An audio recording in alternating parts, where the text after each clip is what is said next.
Good afternoon, everyone, and thank you to Radley Yaldar for inviting me to speak here. So, we have seen evolution in corporate reporting over the last 10 years. So, what does the future hold? By way of introduction, I just wanted to give you a bit of background to what I do. So, I lead the FRC's Clear and Concise initiative, and that includes our work on narrative reporting. So one of my areas of responsibility is the guidance on the strategic report. And today I want to share with you some personal reflections on the strategic report and the impact it's had, and take a bit of a forward look to see what's coming up on the horizon over the next few years. We're starting to see some common themes in corporate reporting. And it was encouraging to hear the speakers earlier on talk about communication. So what I have seen so far is a real shift away from this idea that the annual report is purely just a compliance document. So compliance is one part of it, but it's really a mechanism for companies to communicate to their shareholders and investors and tell the story in their way. And the narrative report, or management commentary, and the strategic report is really that opportunity. So for me, this is a contrast to where we were 8 years ago when I first became involved with narrative reporting. So I read through a number of annual reports, and at that time, they were sometimes a little bit compliance tick boxy. I saw quite a lot of boilerplate reporting during that time, in particular around reporting around corporate governance, where you could almost lift the corporate governance statement of one company and put it in another company's annual report. It's very encouraging to see changes in that area. The other main development is the idea of the business model as being at the centre of reporting. So we heard Jonathan speak earlier about the role of the business model as part of integrated reporting, but companies are also putting the business model at the heart of their reporting. And then we have this theme of linkage, integration, the annual report being a cohesive document. So there's a real move away from each part of the annual report being seen as a separate piece of information just to put together. So we're seeing a number of changes over the recent years. And I was really pleased to see the first polling question reveal an 80% impact in terms of the changes to disclosures as a consequence of the strategic report. And the introduction of the regulations by government has been a real catalyst for change. And one thing I've seen is evolution rather than revolution in reporting.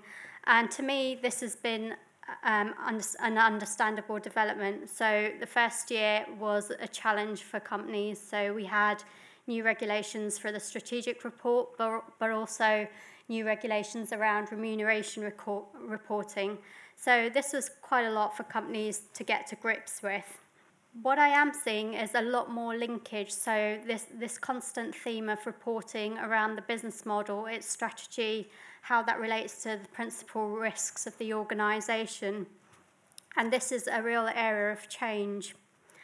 And one of the other areas where we've seen less changes are around structuring. So one of the major concepts in the guidance on the strategic report was signposting and cross-referencing. And as a regulator, there are a number of flexibilities that are available within the regulatory framework. And this is an area where I would suggest that companies think about as the years pass and the years ahead. So essentially, signposting is the removal of more detailed information outside the annual report where it's not always necessary to meet a legal or regulatory requirement. And this will be a step towards making sure that the annual report and the strategic report is a more concise document. Another area that has been of interest to me is the process that companies have gone through to make these changes. So what I have heard is fair, balanced and understandable, which is a principle in the UK Corporate Governance Code, has been very powerful in terms of getting greater board engagement and bringing companies together. So we've also seen internal departments working together And thinking about the annual report earlier on in the process, there have also been greater discussions around the removal of immaterial information, but that is an area where I think there is scope to go a little further. Now, just looking ahead to what's coming up, the first is clear and concise, which I'll move on to talk about in a bit more detail shortly. The second area is non-financial reporting, which we touched on earlier. There is a new piece of regulation that's coming into the UK, which is driven by Europe. Basically, we are going to see some new disclosures around social, environmental, community, and human rights reporting. The good news for companies is that these disclosures are very similar to those that are in the strategic report at the moment. And the idea that Europe had for introducing these disclosures was really to harmonise reporting in this area across Europe. But the UK is certainly ahead of the curve on this one. One thing to look out for is a consultation document from the government over the next few months. And one of the interesting developments in that document is there will be a question in the consultation around an option that exists in this directive. So the question is really whether this information should be provided online instead of outside the annual report. So it'll be interesting to see how that develops over time. And then, as a consequence of that, the FRC is planning a narrow scope amendment to the guidance on the strategic report. I emphasise the word narrow scope, so any amendments are likely only to be to that section that relates to these type of disclosures. But we're really waiting to see what the outcome of the BIS consultation is first before we can make that change. But we plan to issue a consultation early in 2016. One of the other questions I often get, and I'm sure Jonathan gets it as well, is how are the strategic report and integrated reporting aligned? And essentially, they are very consistent with each other. So a good quality strategic report is consistent with the principles of integrated reporting. Bringing these two themes of non-financial reporting, integrated reporting together, we also heard quite a lot of discussion around the word sustainability. And sustainability can mean quite a lot of different things. So it can mean environmental impact, but it can also mean how sustainable is your business over the longer term. And it's really this idea that underpinned one of the recent changes to the UK Corporate Governance Code and the introduction of the viability statement, which becomes effective for companies this year. And the idea, again, is to encourage companies to take a longer-term look at viability of their company in the future. Moving on to the FRC's Clear and Concise initiative. And the first thing I will say that this is not a new piece of regulation, or it's not a new regulatory requirement. So it's simply the FRC's principle for good communication and an encouragement for the annual report to be clear and concise. One thing we're doing with this initiative is bringing people together. So this includes the FRC internally. So we have a number of work streams. So we have our accounting and reporting policy work, but also the work of the corporate reporting review team, which writes to companies asking questions about information in their annual report. It also includes the work of the Financial Reporting Lab, who play a key role in bringing together investors and companies in a safe environment and provide case studies on various issues.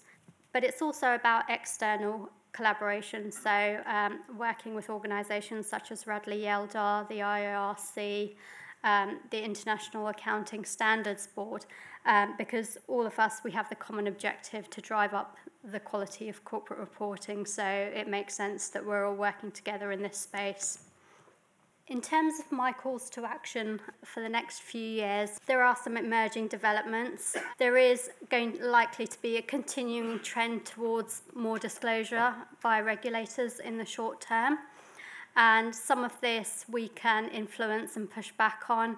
Other developments at an international level or a European level are more difficult to control. But one way forward is for companies to consider targeting their communication. So we've always seen the annual report as being an investor-focused document, and so I would encourage companies to continue ensuring that the annual report and the strategic report provides relevant information for the investors.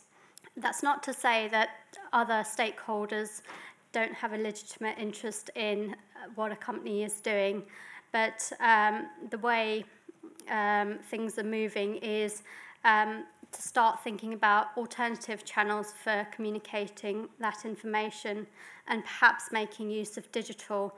And I think digital is going to be a growing area, so it could perhaps be used as a communication tool to provide other types of information.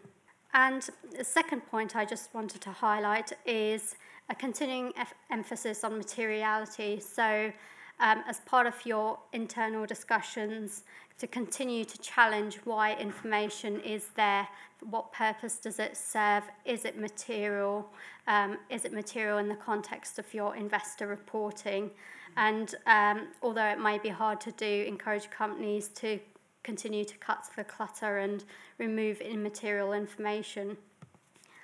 And the final call to action is really to suggest early engagement and trying to get buy-in by all participants in the financial reporting process.